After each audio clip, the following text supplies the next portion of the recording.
Choice isn't right. Choice isn't right. Choice isn't right in my life. I don't want your charity or you to be paid to care for me. I want choice isn't right in my life. And I don't want to be in your care or to be put someplace out there. I want choice isn't right in my life. Choice isn't right. That's where we gotta find. Choice isn't right in my life.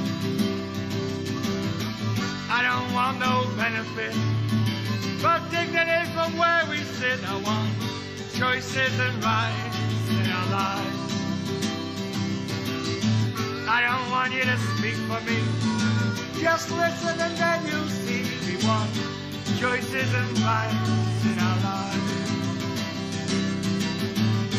Choice isn't right. That's where we gotta find. Choice isn't right in our lives. Choice isn't right in my life. I don't want your charity or you to be paid to care for me. I want choice isn't right in my life. And I don't want to be in your care or to be put someplace out there. I want choice isn't right in my life. Choice isn't right. That's where we gotta find. Choice isn't right in my life. I don't want no benefit, but dignity from where we sit. I want choice isn't right in our lives. I don't want you to speak for me. Just listen and then you'll see we want choice isn't right in our lives. Choice isn't right. That's where we gotta find. Choice isn't right in our lives. I don't want your soul. I don't need your fear. I want choice isn't right in our lives. I don't need your guilt trip. I don't want your two. I want choice isn't right in our lives. We don't need your special schools.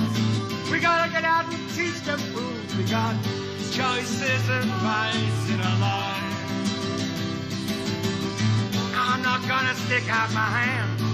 Together we're gonna make a stand for choices and rights in our lives.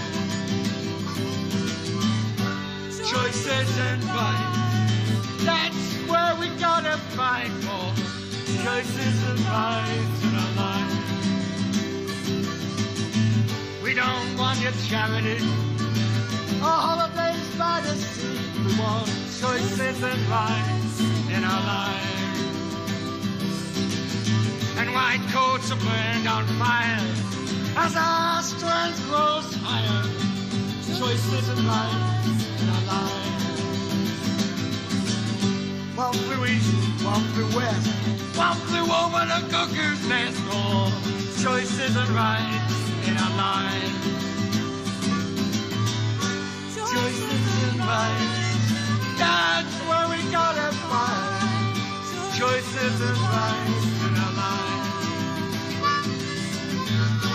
Choices and rights. That's where we gotta find.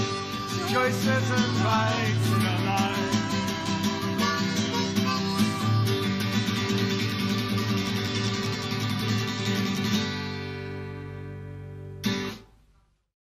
Welcome to ADA30Boston, a virtual rally and call to action for equity, diversity, and inclusion in the disability rights movement.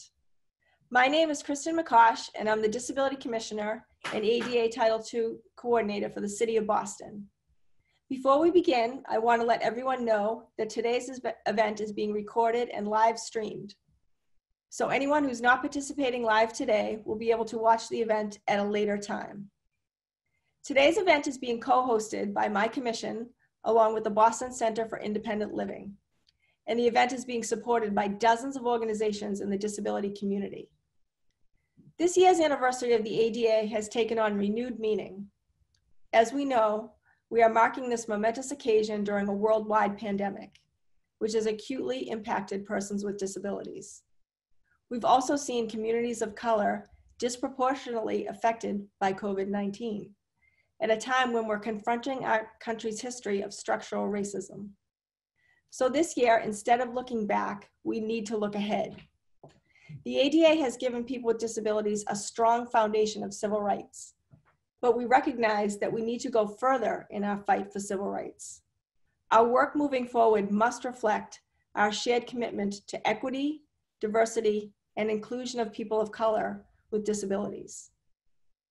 On that note, I'd like to recognize two towering figures of the civil rights movement who passed away last Friday: U.S. Congressman John Lewis and the Reverend C.T. Vivian.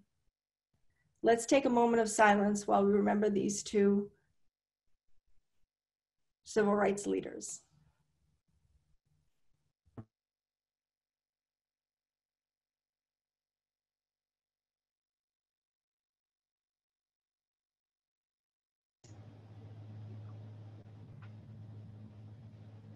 Thank you, everyone, for this moment of silence.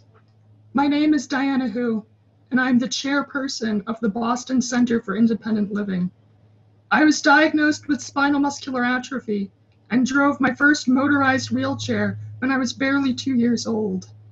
And when trying to get support to pay for that chair, my parents were told by a Virginia Medicaid agent who sneered at their Chinese accents that Medicaid was for Americans only. That was just one early battle in a lifelong struggle for justice in this landscape of disability. The ADA was barely older than I was. We've both grown since then. Because of the ADA, my attendance in a public school was not only a moral imperative, but a legal one too. I had the right to an education just like any of my classmates, and I had access to services like physical therapy and personal care attendance that allowed me to succeed. I graduated high school, I graduated college, and now I have a full-time job. These successes are possible only because the ADA has lawfully compelled society to acknowledge my civil liberties, to acknowledge me as a person who deserves a life of dignity and opportunity no less than any other person in this nation. But the battles are far from over. While companies still refuse to hire people with disabilities, while buildings still cling to their stairs of segregation, while medical triaging systems try to deprioritize the lives of the disabled in the face of a pandemic, the fight must go on. For diversity, for equity, for inclusion, we must fight for the ADA. Today's event will involve a discussion with three esteemed disability activists who we would like to introduce now. First is Sandy Ho, a disability policy researcher, community organizer, and activist. We'll also be speaking with Cortland Towns III, a longtime disability rights activist and current deputy director of the Boston Center for Independent Living. And Judy Heumann, an icon in the disability rights movement, who's prominently featured in the Netflix documentary Crip Camp, A Disability Revolution, and she's also released her memoir, Being Human. Sandy, I'd like to ask you to begin with some opening remarks. Thank you, Kristen. Hi, everyone. My name is Sandy Ho, and I'm so pleased to be sharing my thoughts with all of you today as we celebrate the 30th anniversary of the Americans with Disabilities Act. But before I get into it, I'd just like to provide a brief image description of myself. I am an Asian American woman with short, dark hair, and I'm wearing a black and white colored t-shirt, and over it I have the black ADA 30th anniversary t-shirt with white lettering that said diversity, equity, and inclusion. So I began kindergarten in 1990, the year the Americans with Disabilities Act was passed. So this makes me a part of the ADA generation, a term coined by Rebecca Coakley to describe youth with disabilities who grew up at the intersection of the ADA and IDEA. That first generation of disabled kids whose rights to access things like show and tell, recess, and Halloween costume parades were all protected by the ADA.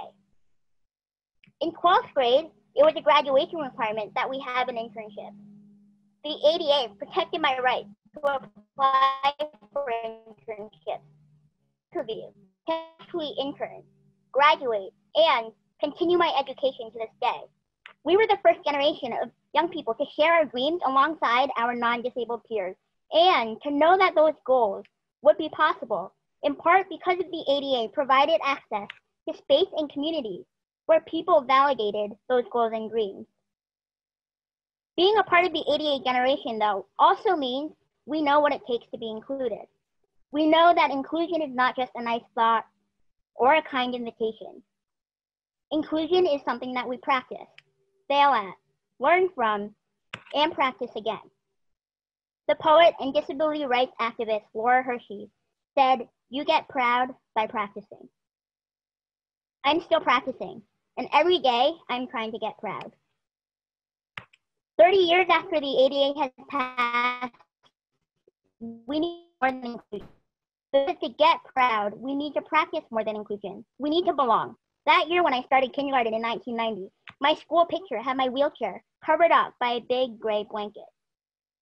I'll never forget the way I felt when I saw that photo for the first time. It was like everyone else in my life had decided for me by saying, only so much of you can be included. Only so much of you can be seen. So on the 30th anniversary of the Americans with Disabilities Act, the work of belonging is far from over. We have seen how quickly nursing homes and institutions remind us that for many disabled people, the right to belong in our community and in homes of our own choosing is at best denied and at worst has resulted in astronomical death rates with no end in sight. We know the biased impact of racism on our notion of who gets to belong from the rates of incarceration among Black and brown disabled people. We see the ways that ableism picks and chooses who deserves medical care and who does not. And every time our country goes to vote, we hear about the inaccessible voting practices that tell disabled people our voices do not matter and that we do not belong.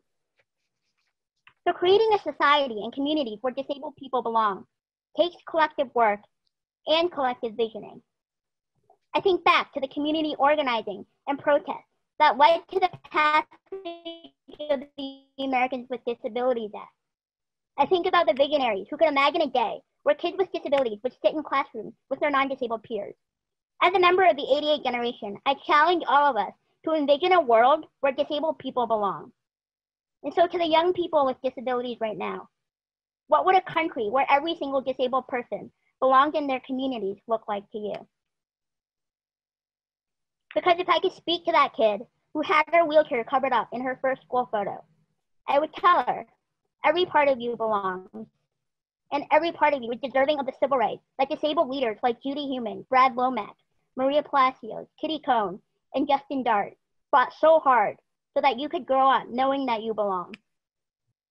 So I look forward to sharing more of our collective work and dreams over the course of this panel. Thank you. So next up, we will hear from Cortland Towns III from Boston Center for Independent Living. Good afternoon, everyone. My name is Cortland Towns, and to describe myself, I'm an African-American male with longish hair, glasses, and I'm wearing a suit. And I'll disclose, because I knew you guys wouldn't be able to see me any higher than this, and I'm actually wearing shorts with this suit because it's hot outside. Thank you, Sandy, for your words, very powerful words. I'm not going to talk a lot about the past and what ADA has done, because I think many of us are somewhat aware of it at least. But I want to talk about my experience with the Americans with Disabilities Act and also how I view it. In 1990, shortly after President Bush signed the ADA into law, he said something I thought was very profound. He said, "Let the shameful walls of exclusion come tumbling down." And the great John Lewis also said, "Freedom is not a state, it is an act." And that's how I like to look at the Americans Disabilities Act. I like to take the word act and kind of make it into a verb, because we as people with disabilities do act. And that's how the Americans with Disabilities Act came into being. I mean, make no mistake, the ADA was not born out of some benevolent impulse by others to help people with disabilities. The disability community fought for the ADA. The disability community demanded the ADA, but it did represent a bipartisan acknowledgement and commitment to tear down those barriers and walls that affected so many of us and still do today. That work always continues, and we still have much work to do, especially as we have those in Washington now that speak of building walls and not tearing them down. Another thing that John Lewis, the late great John Lewis, said that always resonated with me is that freedom is the continuous action we must all take, and each generation must do its part to create an even more fair, more just society. And it's appropriate to hear from a civil rights icon like John Lewis, because disability rights are civil rights. And I look at the ADA as a tool, just like 504, the Rehab Act, IDEA that Sandy mentioned. And sometimes we use that tool for enforcement, as a stick for compliance. But mainly, I view the Americans with Disabilities Act as a building tool for us to build a platform for the elevation of people with disabilities and access to society. When I first started working in disability rights, the ADA was less than 10 years old. It wasn't brand new, but it hadn't reached a decade yet. And I understand a lot of the focus initially of this new law was securing the physical access provisions, like access to buildings and new construction, curb cuts, and the like, because before that was not mandated by law. Access to transportation, employment, physical access to housing, goods and services. A lot of that initial focus is where folks directed their energy, but it varied for different people. Many of my brothers and sisters in the deaf and hard community began ensuring communication access, ASL interpreters, closed captioning, communication access, colossal, because now it was law. Our brothers and sisters in the blind and visually impaired community fought to ensure that provisions for Braille, adaptive technology, travel training access, access to transportation, alternative formats, because that were a priority for those folks in our broad disability community. Many in the mental health community fought for programmatic access to behavioral health treatment, non-stigmatized, informed healthcare, because now it was law. But the post-ADA disability rights platform at that time was still being built, and it's always being built. So as advocates, we have to continually be asking ourselves, how do we build it in a way that is inclusive for all people with disabilities? How do we continue to build a truly cross-disability, cross-cultural disability rights movement? I happen to be a person with hidden disabilities, and I'm also a person of color. And so those are a couple of the prisms in which I naturally see things. When I came to work for BCIL in the late 90s, the executive director at that time was a deaf woman that was very committed to serving the needs of all people with disabilities, deaf people and hard of hearing people, folks with physical disabilities, mental health disabilities, because she was committed to being really, truly cross-disability. When I first came on at this agency, BCI already had a multicultural outreach team to ensure that we were serving people from unserved and underserved populations. And I felt very welcomed by other folks in the movement at that time, like the late Sergio Goncalves, our former board chair, the late George Brock, people like Joe Davis, Brenda Clark, Alfonso Lorenzo, all welcomed me as a peer, some of who also had hidden disabilities, but also as a person of color. And one of the things that I noted early on was the way that sometimes independent living was explained or framed was not always culturally sensitive or competent to me. You know, I'd often hear about, you know, independent living means you leave your family and you rely on yourself and you move out and you get your own place. But that's not how I grew up. I lived in a large extended family on Blue Hill Avenue in Boston, Massachusetts, and my grandmothers lived there. My cousins lived there. So I can understand how for some people that explanation of independent living didn't always feel culturally appropriate. But there have always been people on both the state and national level that have worked to ensure that unserved and underserved disability populations, cultural populations, voices were heard and had a seat at the IL movement table. Folks like Andy Imparato and the late Corey Rowley made me feel very comfortable, as also folks who had hidden disabilities that were very committed to the independent living agenda. People of color like James Billy, the late Sylvia Walker, Mark Obatake, Claudia Grant, Claudia Gordon, and others that are still doing the vital work to advance independent living. So right now, folks can see what's going on, right? We have a very unique opportunity before us, and we need to recognize it and we need to seize it. Right now, because of current events, there is a much broader awareness and commitment to civil rights, to intersectionality, the acknowledgement that Black Lives Matter. There are conversations going on about systemic racism, systemic sexism, homophobia, ableism. And it is the challenge of this generation right now to continue to build a truly cross-disability, cross-cultural independent living movement and be committed to strengthening that platform and make it big enough so that there's room for all people with disabilities to rise on it. There are many groups that are formed to address disability issues from varying perspectives: the Recovery Learning Centers, National Alliance of Multicultural Disabled Advocates, National Black Disability Coalition, National Coalition for Latinxes with Disabilities. And we must be willing to listen, learn, and ensure that all have a seat at the table. We must continue to build coalition and strengthen our movement and our allies, because again, disability rights are indeed civil rights. It will take work. There will be growing pains. We'll make mistakes. We may choose leaders who may make mistakes. We will have setbacks, but we must lead on, free our people, and realize the ADA's dream of equal access to all. We don't have time to despair. We can acknowledge what the challenges are and the setbacks are, but we have lots of work to do. So I want to thank everybody for being here today. I'm proud to be a part of this community, and I'm proud to have the next person that is somebody who I've known for many years be our next speaker, and that's Judy Heumann. Thank you so much, Cortland. You and Sandy are hard acts to follow. Judy, can I pause for a moment?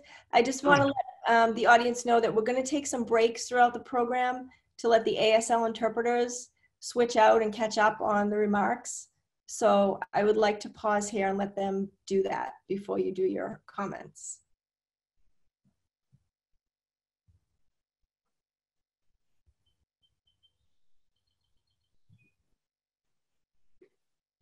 Hey, Kristen.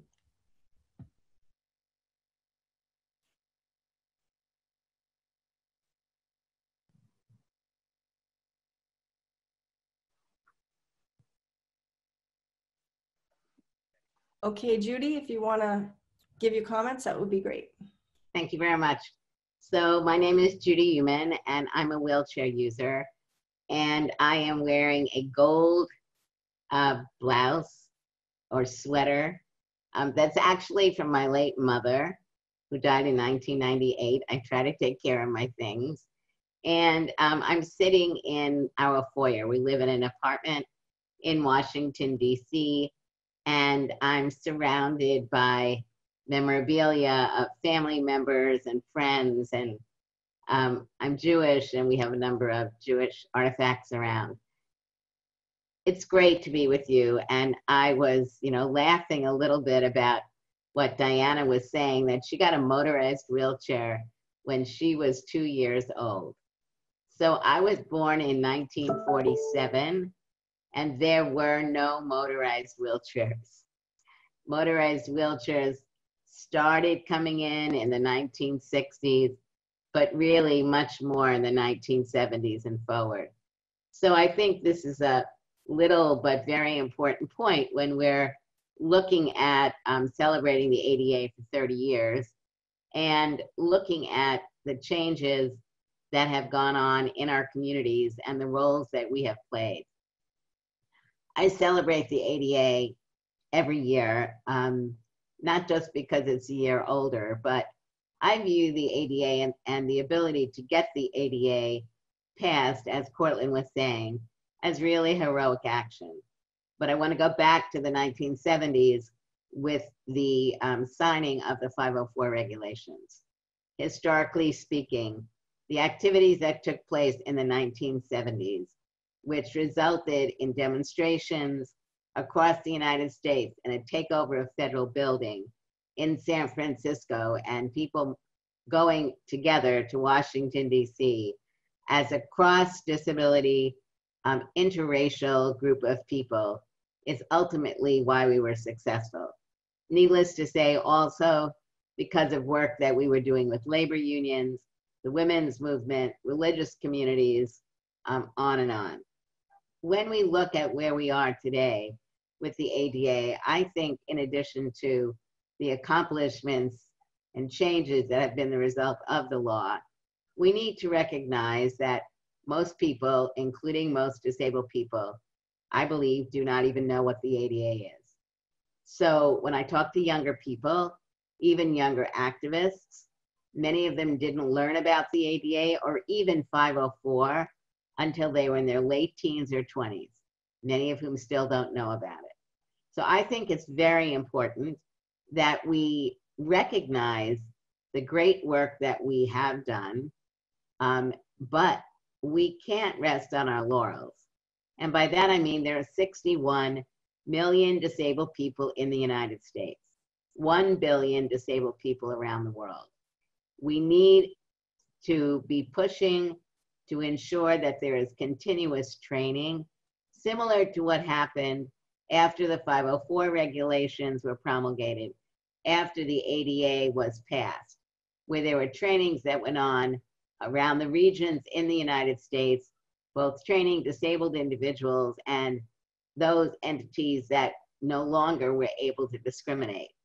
If we don't train people quite substantively, people don't know what their rights are. I think rights and knowing your rights produce power and pride. Learning from the law that what discrimination is. Who are we with disabilities? These are all very important points that also can bring disabled people together who are not coming together.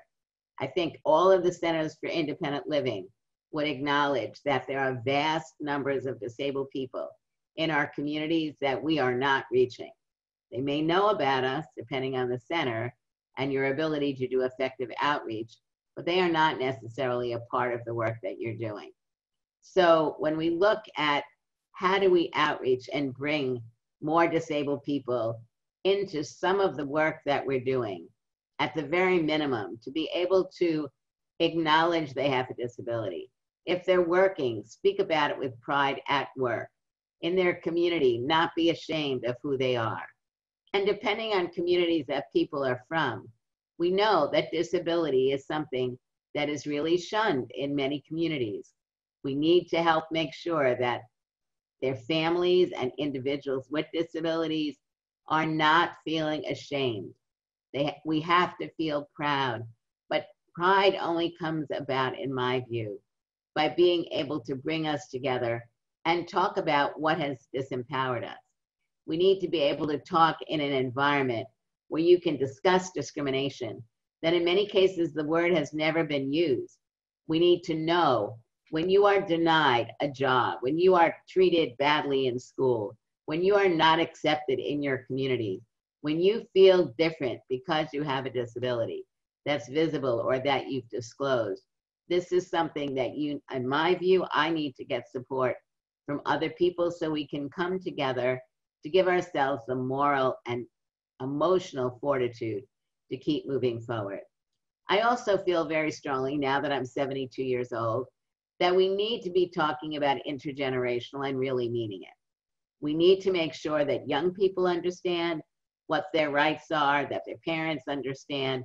We also need to make sure that people who are acquiring their disabilities as they're getting older, and let's face it, guys, this is the largest percentage of people, they need to feel a part of what we're doing.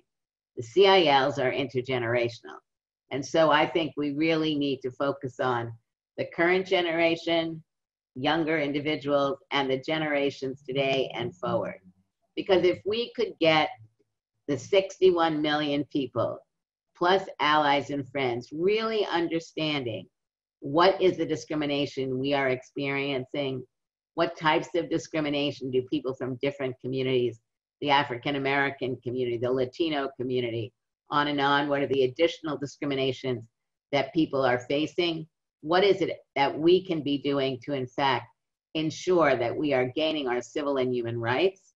This is what we have to be focusing on. So we look for the next 3 to 5 years, or people are talking about the next 20 to 30 years. That's too far away for me.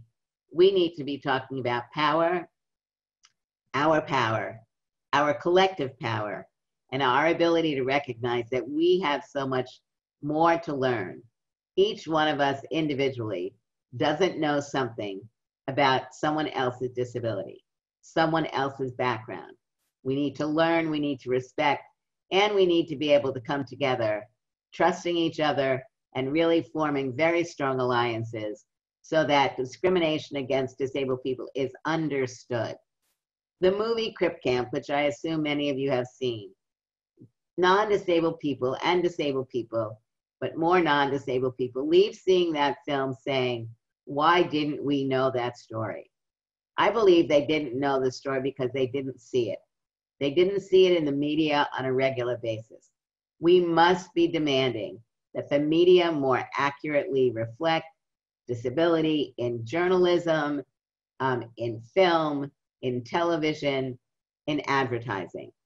When we are seen more visibly and our stories are more authentic, and people on the street with and without disabilities understand what type of discrimination we're experiencing, why it is not only illegal but immoral, that's when we really will be able to make fundamental changes.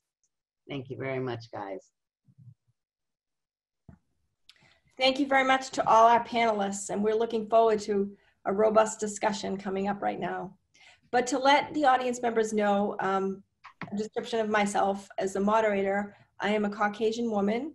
I have a background of the city of Boston with the Charles River and a skyline in view. And you can't see it on screen, but I use a wheelchair. So now we'd like to kick off the question and answer piece of the program. And I'm going to start by introducing our first question asker. And I would also like to ask all the question askers to give a brief description of themselves. So we will start with Jillian Prue. Hi, my name is Jillian Prue. I am a Caucasian female. I am wearing a brown t-shirt with the word Aeropostale across of it. And some people may not be able to tell, but I am currently sitting in a wheelchair. My question is, what do other countries do better than the U.S. on disability rights and services? So thank you for your question, Jillian. I would say that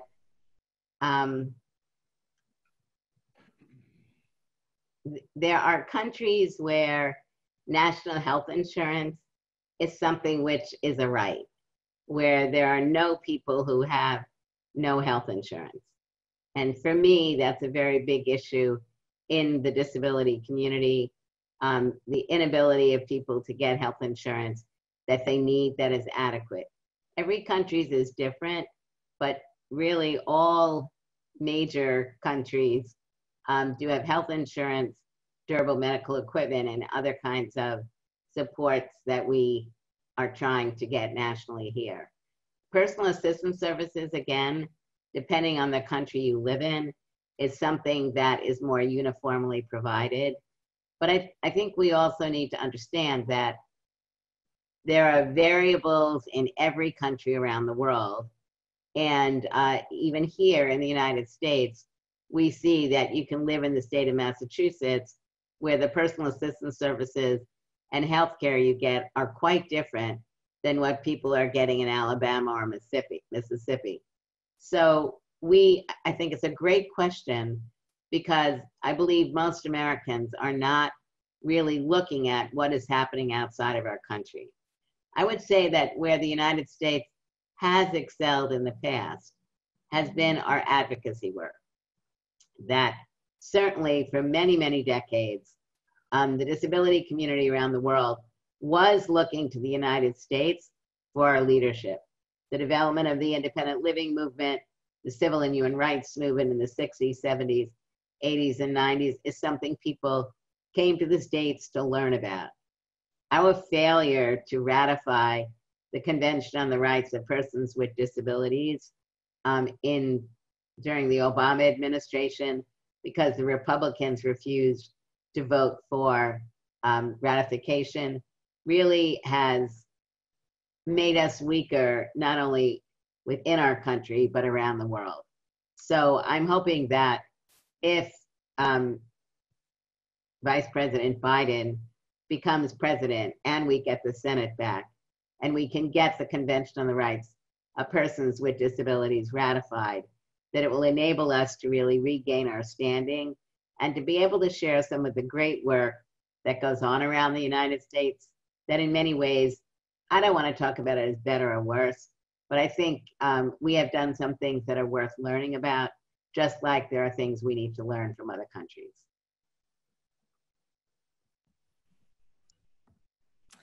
Thanks, Judy. Why don't we take a moment now to switch our ASL interpreters, and we'll move on to the next question.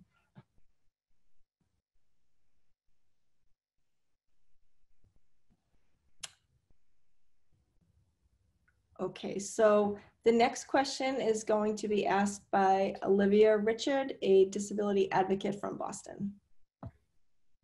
Hi, I am a white woman. I'm wearing a black t-shirt. My background is the ADAPT logo. It says Free Our People, ADAPT on the bottom, and it has the symbol of the wheelchair user breaking their chains in the middle. My question is, historically, the independent living movement has been led by and focused on folks with physical disabilities. How do we open the gates and include in a meaningful way folks who have mental health, behavioral, and neurodevelopmental disabilities? This is Cortland. I'd like to comment on that. I mean, in certain ways, it kind of touches on some of the comments that I expressed earlier. I mean, we as the disability rights advocates, we as the independent living movement have to make a real commitment to do the work to make sure that we truly are across disability movement, you know. And sometimes there are folks that will definitely would be protected and covered by the ADA who may or may not see themselves as part of our movement or see themselves as people with disabilities. And it varies in some ways from state to state, right? So what I've noticed when I was doing some work on the national level is that folks that were dealing with issues around HIV and AIDS, right? In states where there was a robust community and robust advocacy and robust and varied services, those folks were less likely to come to an independent living center to seek services. But as we move into some of the rural areas that had less resources and less services for that population, those folks ended up seeking out the services of independent living centers, right? So I think we as the community have to look around the table all the time and say, whose voice is not represented? What community is not represented? So again, we have an opportunity now, more so than I think in any other time, to really sit down and look at the work that's being done and make sure that is more inclusive. You know, the recovery learning centers and others are doing great work. A lot of the independent living centers in Massachusetts are doing long-term services and support services. And there's a huge component of folks with behavioral health issues that may not have been getting long-term services and support services from independent living centers that are now doing that through the One Care initiative. So again, we have a lot of work to do, but we have to be committed to it. We can't talk it, we have to walk it. So we have to make sure that the independent living movement is literally a movement, because again, the more soldiers you have on the ground, the better you're going to do in the battle. And in the battle for disability rights, we need as many soldiers on the ground as possible. That's why you will hear the rallying cry of ADAPT, free our people, because we have a lot of our soldiers, a lot of our allies, a lot of our advocates that are locked away in institutions and not in the front lines with us. They're not with us when we're taking over the State House. They're not with us when we're making legislative visits. They're not with us as we're creating and trying to advance disability rights policy. So it really has to be a commitment and to be able to put the work in. And if the voices aren't there, find out why. Seek them out. Are we welcoming? You know, is what we're doing attractive to them? And if not, why not? I'd also like to add on to that and say the movement in the beginning was definitely very physically disabled oriented. The Berkeley Center, the first one, actually started out as a cross-disability group, which was serving blind and low vision people, mainly who were elderly, and younger disabled individuals, but not children and youth.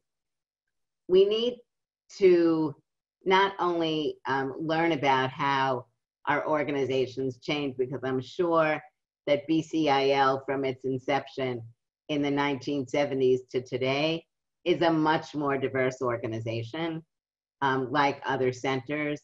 And so I think we need to learn what we've done, the progress we've made.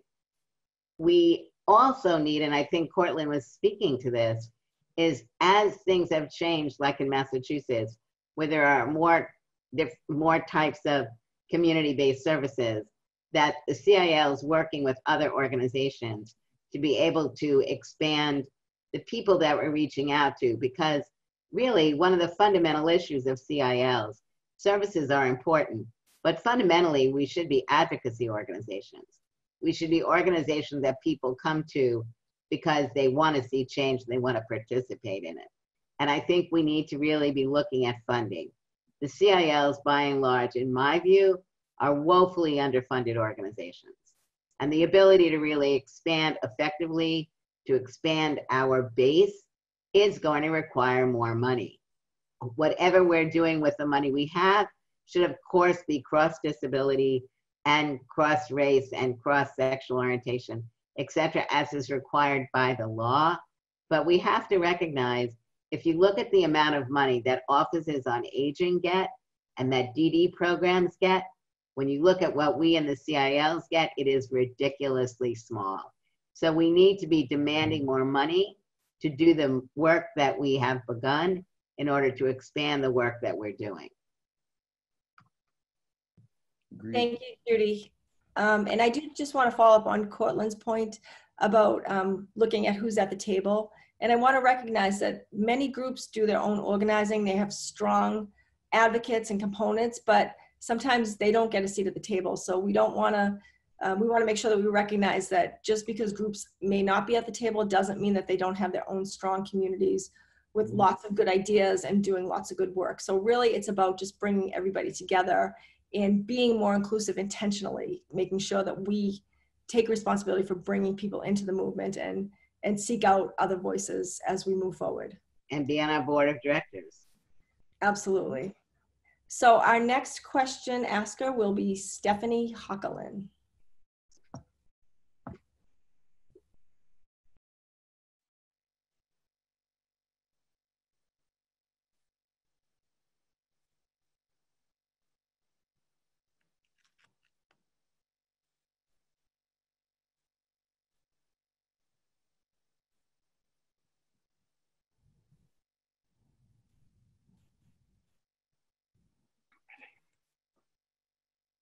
Hello, everyone. This is Stephanie Hawklin. I am the president of the Massachusetts State Association of the Deaf. I'm a Black woman. I'm wearing a gray shirt. I have long black hair. My question is, historically, the ADA has given guidance to services and communication access for deaf people.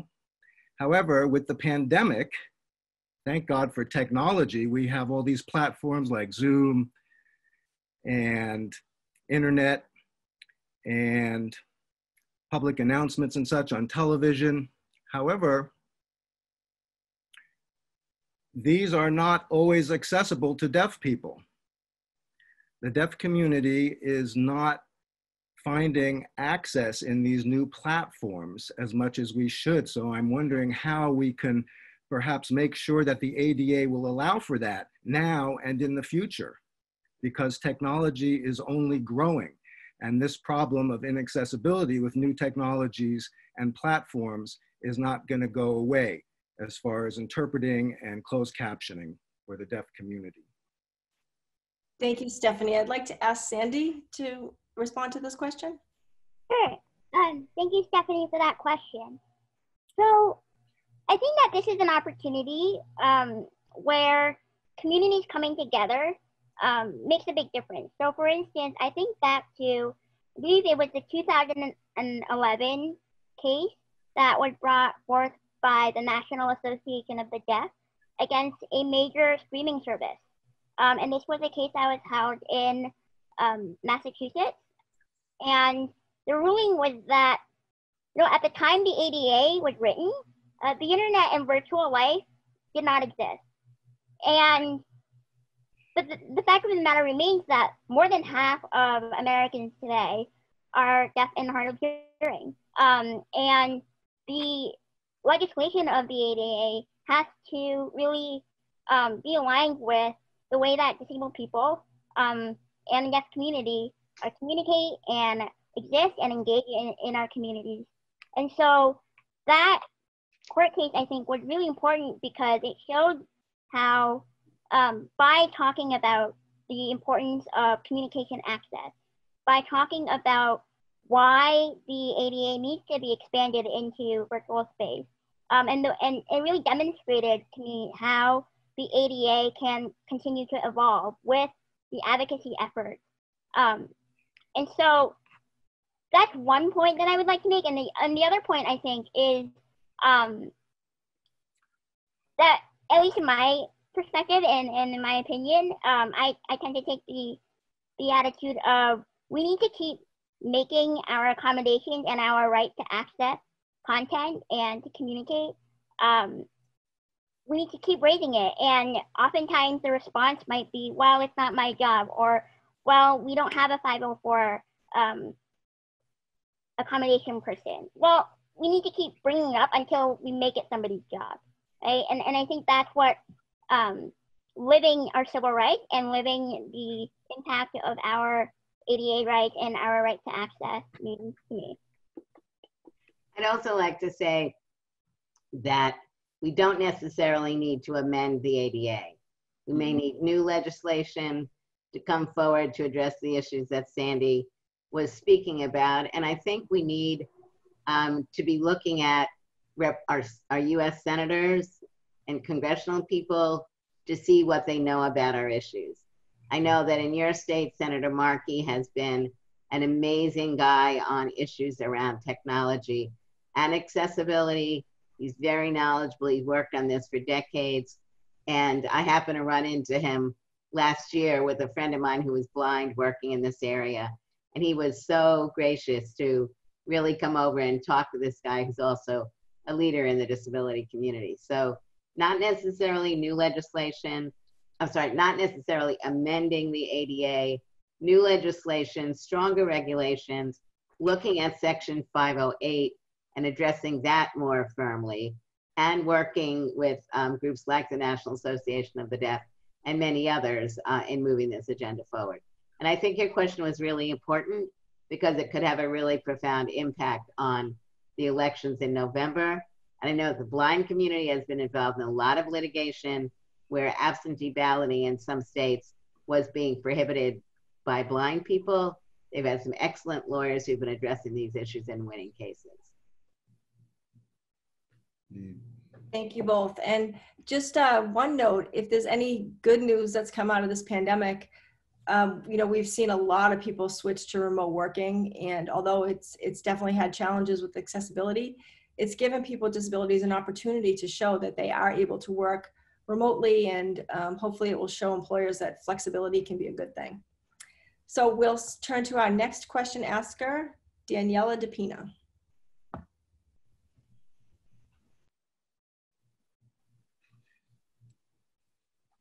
Mute current. Mute. Start.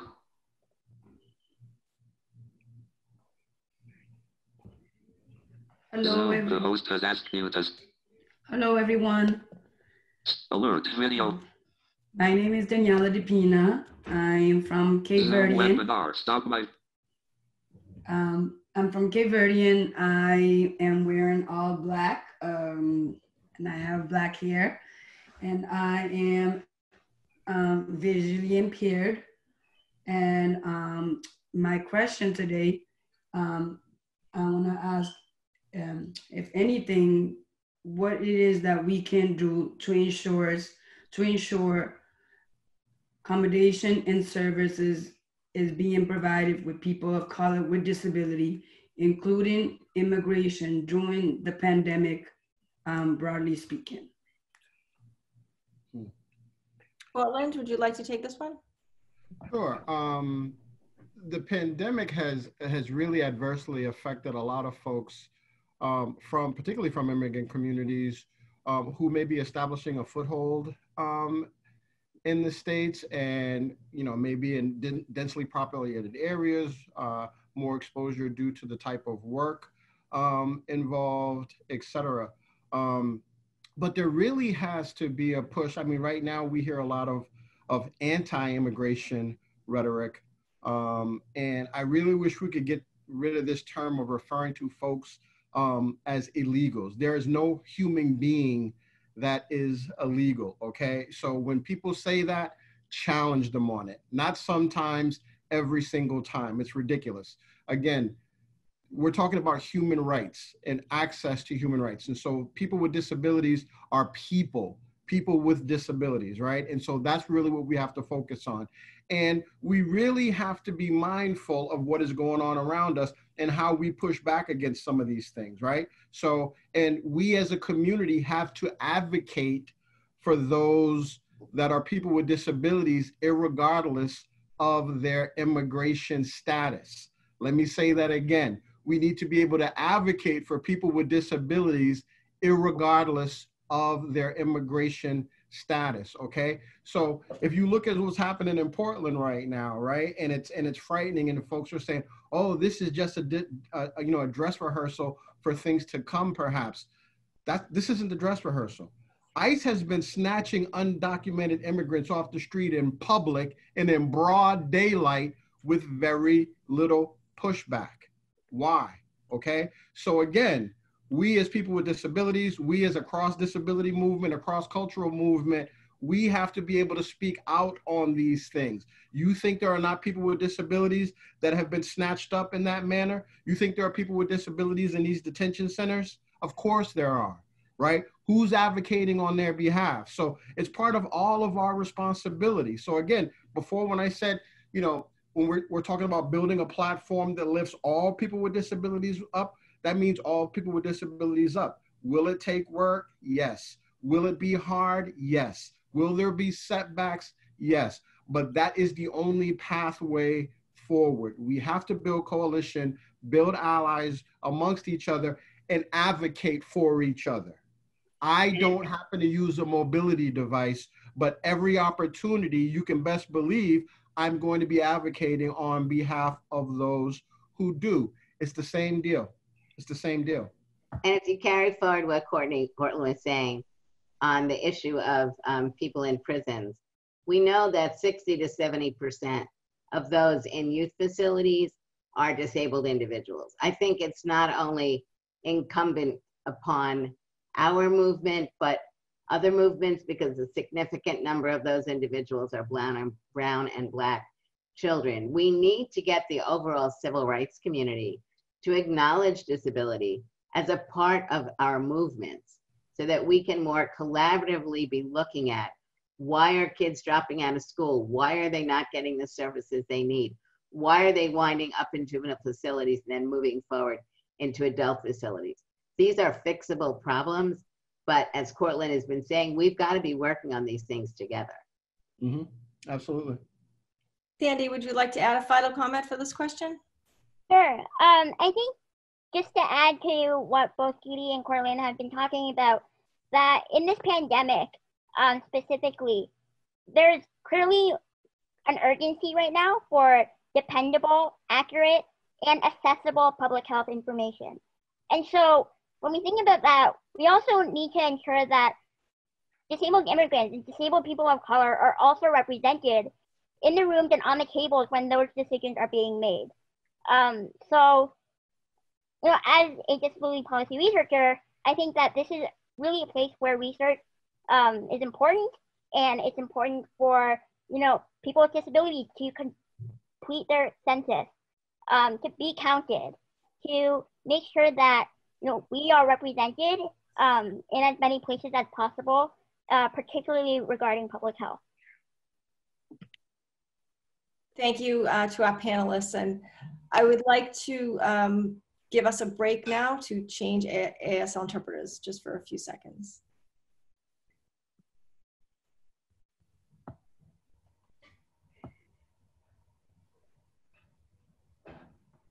Great. And so we wish we had more time, but this is going to conclude the question and answer section of the program. So we want to just emphasize that disabilities come in all forms, shapes, and sizes: physical, intellectual, sensory, and we know we haven't covered them all here. But we want to make today more about just a discussion. We want to make it a call to action. We want to make sure that we're inclusive of everybody. It includes every gender, every race, every ethnicity. It's a bipartisan movement, the disability rights movement. So we want to make sure that everybody feels included, and that's really going to be our push moving forward. A push for this next work in our advocacy is for equity, diversity, and inclusion. And with that, I'd like to turn it over to Diana, who's going to talk about our call to action. Thank you, Kristen. This is Diana Hu, Chinese American female, sitting in my motorized wheelchair and wearing my black ADA shirt with pride. We are now 3 decades strong with the ADA, and we will get stronger. We all have a duty. We must continue the fight for our rights and our independence and our justice as a proud people with disabilities. We all have a duty to act. This is what you can do today. First, get ready to vote. Register by August 22nd to vote in the September 1st Massachusetts primaries. BCIL is nonpartisan, but urges that the voice of the disabled be heard in the policies of our nation. As the renowned disability rights activist Justin Dart once said, vote as if your life depends on it, because it does. Second, a point that Sandy mentioned, take the 2020 US Census. This census directly influences federal funding for vital services in the cities and in the state. Fill it out online, by phone, or by mail, and make sure that you are counted. And third, support the dignity and health of people in nursing homes. The ADA supports a person's civil right to live in the least restrictive setting, and yet it is restrictions and deficiencies that have caused the deaths of over 5,000 people in Massachusetts nursing homes. This devastation, this injustice must end. Contact Governor Charlie Baker, contact Senate President Karen Spilka, contact House Speaker Bob DeLeo to end this wrongful tragedy, and fill out our online petition. Spread the word to support real homes, not nursing homes. This call to action will be on the Boston Center for Independent Living's website. It is our responsibility to follow through. As 30 years of the ADA have shown, we are a strong and united community that achieves justice, that affirms civil rights, that answers the call to action. For diversity, for equity, and for inclusion, we must fight for the ADA. Thank you, everyone.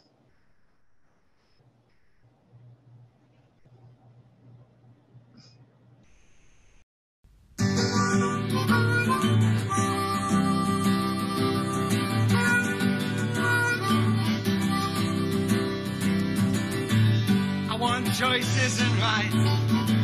Choices and right. Choices and right in my life. I don't want your charity. Are you to be paid to care for me? I want choices and rights in my life. And I don't want to be in your care or to be put someplace out there. I want choices and rights in my life. Choices and rights, that's where we gotta find. Choices and rights in my life.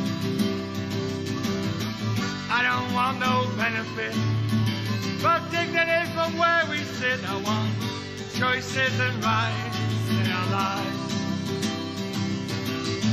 I don't want you to speak for me. Just listen and then you'll see. We want choices and rights in our lives. Choices and rights, that's where we gotta find. Choices and rights in our lives. Choices and rights in my life. I don't want your charity. Are you to be paid to care for me? I want choices and rights in my life. And I don't want to be in your care or to be put someplace out there. I want choices and rights in my life. Choices and rights, that's where we gotta find. Choices and rights in my life. I don't want no benefit, but dignity from where we sit. I want choices and rights in our lives. I don't want you to speak for me. Just listen and then you'll see. We want choices and rights in our lives. Choices and rights, that's where we gotta find. Choices and rights in our lives. I don't want your soul, I don't need your fear. I want choices and rights in our lives. I don't need your guilt trip, I don't want your two. I want choices and rights in our lives.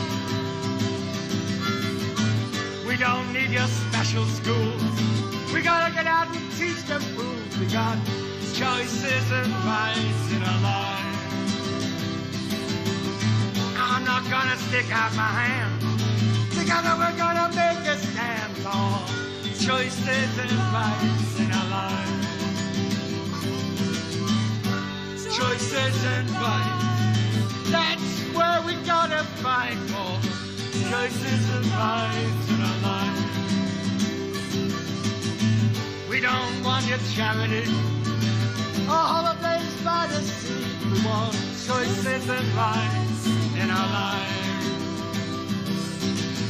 And white coats are burned on fire as our strength grows higher. Choices and rights in our lives.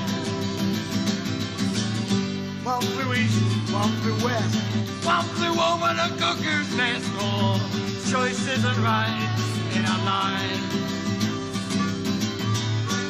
Choices and rights, that's where we gotta find. Choices and rights in our lives. Choices and rights, that's where we gotta find. Choices and rights in our lives.